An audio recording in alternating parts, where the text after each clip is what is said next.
Good morning, students. So we'll be looking at geometric progression. Like I explained in our previous videos, geometric progression can also be called exponential series or exponential sequence. Now we'll be looking at the end term of a geometric progression. The end term of GP is a r raised to power n minus 1. This is the end term of GP, where A still represents your first term, just like your AP, and R is the common ratio,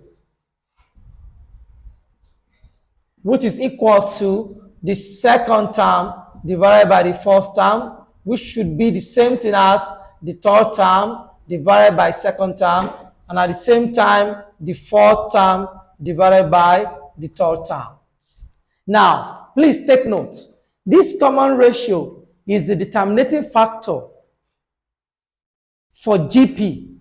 The only way you can recognize that a series or a sequence is GP is to find the common ratio.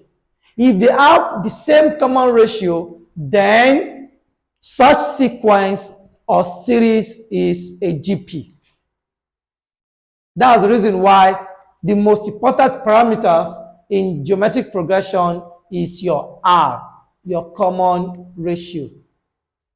Now, we'll be looking at some examples to demonstrate this. The first term is A. So the second term is going to be, n is going to be 2.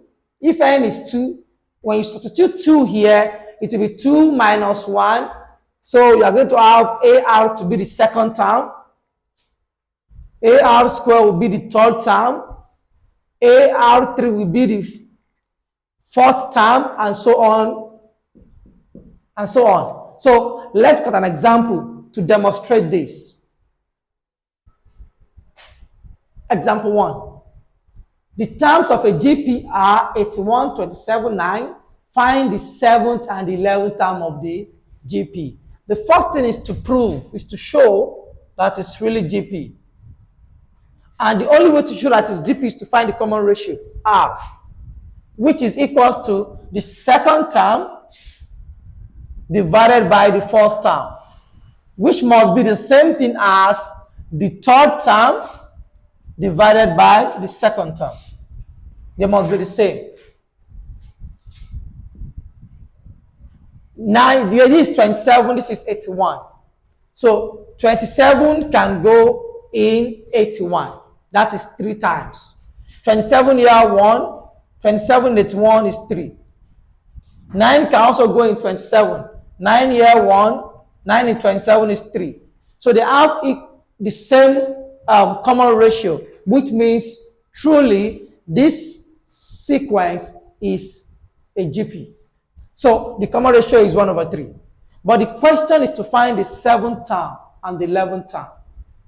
The 7th term means T7, which is A R raised to power 7 minus 1. So the 7th term is going to be A R raised to power 6. And in the sequence, our A, which is the first term, our A is 81. That's the first term, times the R. R is the common ratio, which is 1/3. Now raised to power 6. Raised to power 6. That's our T7. So I'm going to have our T7 to be 81 times 1 divided by 3 raised to power 6. Which is, this will give us 1/9. Because from 3 raised to power 6, 3 raised to power 4 will give you 81.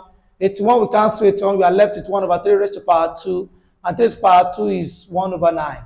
So that means the 7th term is going to be 1/9. The question also asks us to evaluate the 11th term. That is T11, which is equals to AR raised to power 11 minus 1, which is the same thing as saying AR raised to power 10. We know the A to be 81, then the R still remains 1/3 now raised to power 10. which is the same thing as saying 81 times 1 over 3 raised to power 10, which is the same thing as saying 1 over 3 raised to power 6. Then we can then press our calculator to evaluate 1 divided by 3 raised to power 6. That will be 1 divided by, let's look at our calculator, 3 raised to power 6 will give us 729. So that is the 11th term. So we've been able to get our common ratio, knowing that our first term is 81, and also we've been able to evaluate the 7th term to be 1 over 9. I've been able to evaluate the 11th term to be 1 over 729. So in our next class, we'll be looking at more examples on the nth term of geometric progression. Thank you.